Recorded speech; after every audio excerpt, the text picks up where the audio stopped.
a lancé avec la ville une programmation de rénovation des places publiques sur les années 2020-2021 qui regroupe en fait 17 places. Dans ces 17 places, on retrouve des places qui étaient déjà en cours de projets, dont les places du centre-ville par exemple, liées à la programmation européenne FEDER, et d'autres places qu'on a ajoutées pour répartir davantage les différents districts de la ville de Charleroi pour que cette rénovation urbaine soit équilibrée dans le territoire et concerne différentes anciennes communes de la ville de Charleroi, dont notamment Monceau-sur-Sambre et la place Albert Ier.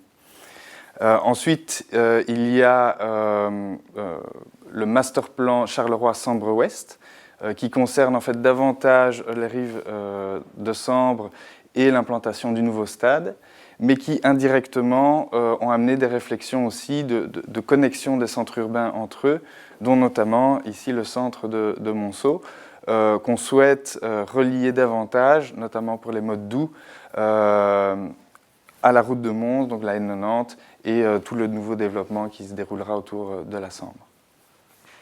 Ensuite, il y a des enjeux évidemment de mobilité. On constate que la place de Monceau est vraiment à la croisée de différents itinéraires cyclables, notamment par exemple le Ravel, la ligne L112 au nord, le Ravel le long de la Sambre au sud. On a également le projet de boucle vélo, de ring vélo tel qu'on l'a appelé, qui doit former une sorte de ceinture autour du centre-ville de Charleroi, mais connectant davantage les communes périphériques. Et donc cet itinéraire de ring vélo passe notamment aussi par cette place qui va être nouvellement aménagée. Enfin, il y a aussi des projets de réaménagement progressif du parc, notamment concernant les allées, concernant également les serres du parc qui vont retrouver de nouvelles activités, qui vont amener plus d'acteurs au sein de ce site.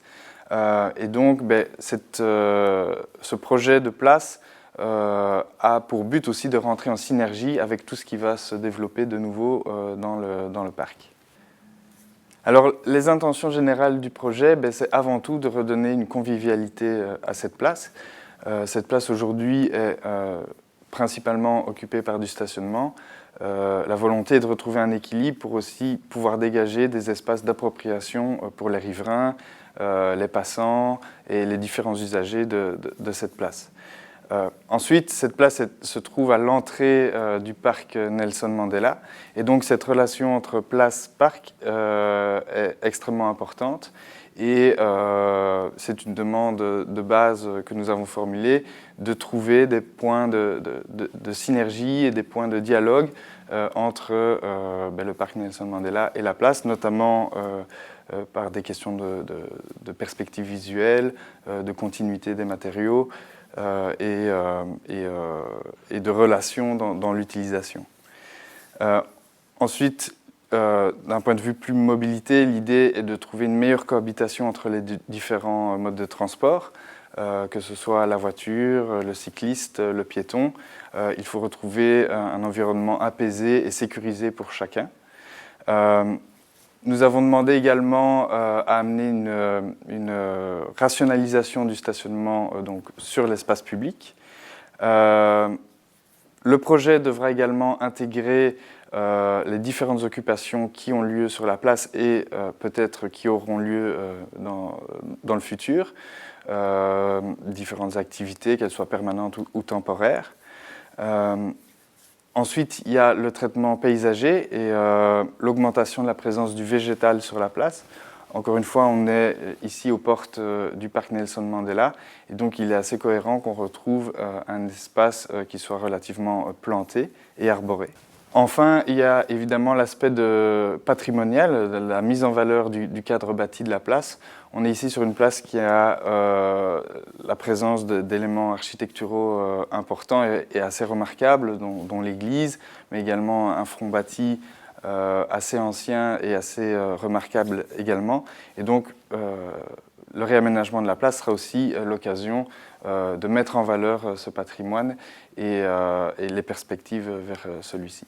On a constitué une équipe pluridisciplinaire pour travailler sur la mission et qui est composée du bureau de paysage Pigeon Hochet Paysage, le nôtre, et du bureau d'études Grège qui se charge plutôt de la partie ingénierie, infrastructure et voirie.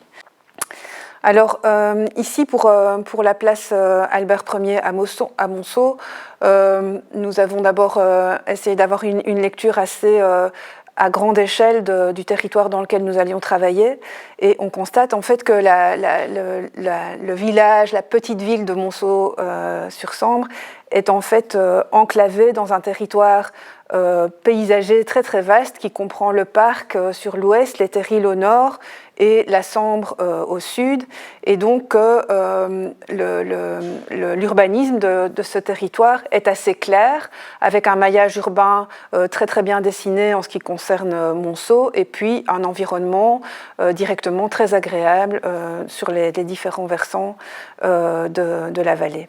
Et donc la place Albert Ier, elle, est un espèce d'interface de lien entre un territoire très urbain, assez dense et très minéral, qui est la ville de Monceau, et à l'ouest, le territoire végétalisé et paysager du parc, qui est un poumon vert à l'échelle de la ville de Charleroi.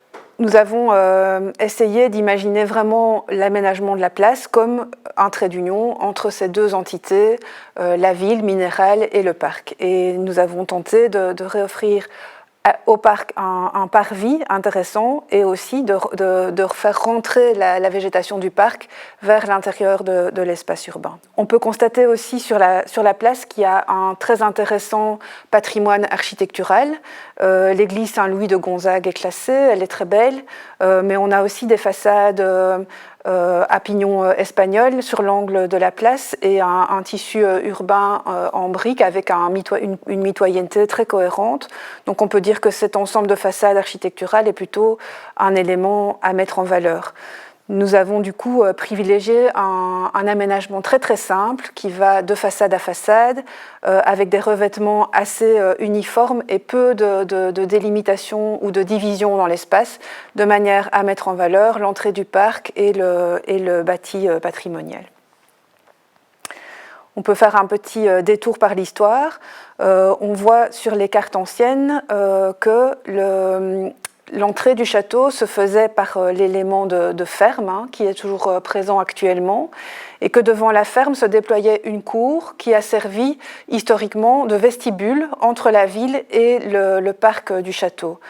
Sur la carte Ferraris en 1777, on voit très bien cet espace en rose sur l'image qui met en avant le parvis du porche de la ferme et qui permet un espèce de sas entre la ville et le château. Ce sas est toujours présent sur la carte IGN de 1866, où on voit que le jardin du parc que le jardin et le parc est aménagé de manière différente, avec un ourlet végétal qui crée la limite entre le privé, le parc privé et la place publique, mais le vestibule en rose existe toujours. Et puis en 1930, le parc a été repris comme propriété publique. On l'a enceint de grilles et de clôtures, et à partir de là, ce vestibule qui était devant la ferme du château a été inclus dans l'enceinte du parc, et l'interface entre la ville et le parc est moins claire. Donc c'était important pour nous de travailler à remettre en lien ce vestibule ancien devant la ferme du château et la place en elle-même, avec des continuités au niveau des revêtements de sol et des aménagements. Alors voici ce que pourrait donner la proposition que nous faisons au niveau de l'organisation de l'espace. C'est un grand tapis de sol minéral qui est cohérent du sud au nord et de l'ouest à l'est.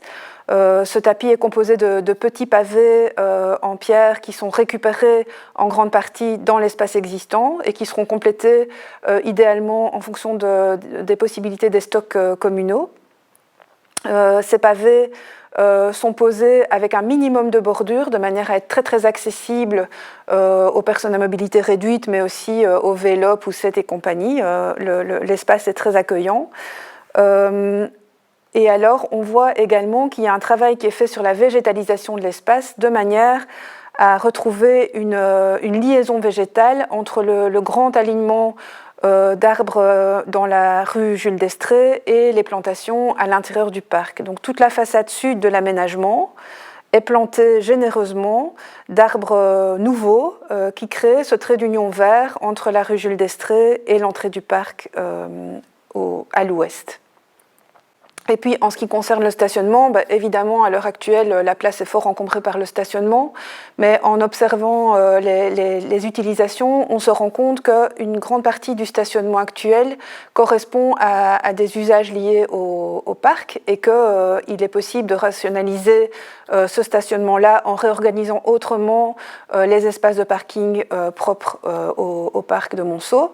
D'autre part, ça nous permet sur l'espace public d'envisager un stationnement qui est exclusivement dédié aux riverains et aux utilisateurs des commerces. Et ce stationnement est réorganisé principalement le long des façades sud et nord devant le funérarium. Le stationnement est également recouvert d'un revêtement coulé en place, type hydrocarboné coloré, de même que la majorité des espaces carrossables, pour éviter les problèmes acoustiques et les nuisances liées au roulage sur les pavés. Je voudrais revenir également sur la palette végétale qui est proposée le long de la façade sud de la place. Donc on a vu qu'il y a une plantation qui est organisée de manière aléatoire et qui accompagne le cheminement depuis la rue Jules d'Estrées jusqu'à l'entrée du parc. Les essences sont encore à préciser, mais on s'oriente vers des essences avec un feuillage assez translucide, qui n'ont pas une ombre portée trop opaque.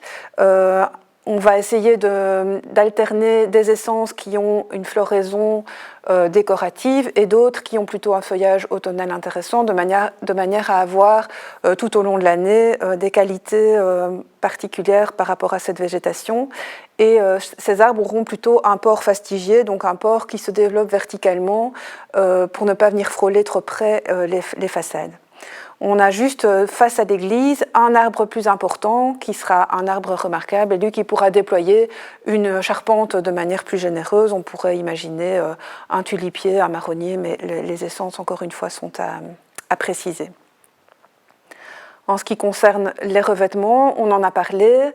Petits pavés de pierre en grès ou en calcaire posés en appareillage en queue de pan avec incrustation en terre cuite. Les zones de roulage peuvent être en hydrocarboné, éventuellement colorées. On peut regarder aussi le mobilier. On imagine des éléments très très simples, des grandes banquettes linéaires qui peuvent être éventuellement recouvertes ponctuellement d'assises en bois pour le confort. Et puis au niveau des luminaires, on imagine plutôt positionner 2-3 grands mâts avec spots à orientation multiple pour ne pas encombrer inutilement l'espace public. On pensera évidemment à tout le nécessaire pour l'organisation du marché, pour le parking des vélos et tout ce qui pourra faciliter l'usage des riverains. Pour conclure, on peut peut-être évoquer le fait que l'ensemble de l'espace passera en zone 30. L'organisation des circulations est envisagée avec une certaine sinuosité qui forcément va ralentir le trafic et garantir une meilleure convivialité de l'ensemble de l'espace. La plantation du trottoir sud devrait aussi permettre une réappropriation, notamment par les terrasses, en ce qui concerne les espaces piétonniers. Et donc, on imagine que l'ensemble de la place sera beaucoup plus accueillante. La plantation du trottoir sud offre aussi un milieu en termes de biodiversité beaucoup plus satisfaisant et répond à des questions environnementales bien présentes à l'heure actuelle. Enfin, on peut revenir sur le choix des matériaux qui se veut simple et durable et qui correspond aussi à la palette de matériaux qu'on trouve dans les élévations patrimoniales qui entourent la place publique, l'ensemble tentant d'être beaucoup plus cohérent. Dans l'ensemble, le design recherche donc une forme d'intemporalité et nous avons essayé que le piéton reste au cœur du dispositif. Nous avons hâte d'entendre votre avis d'usager sur l'espace et de recueillir vos impressions.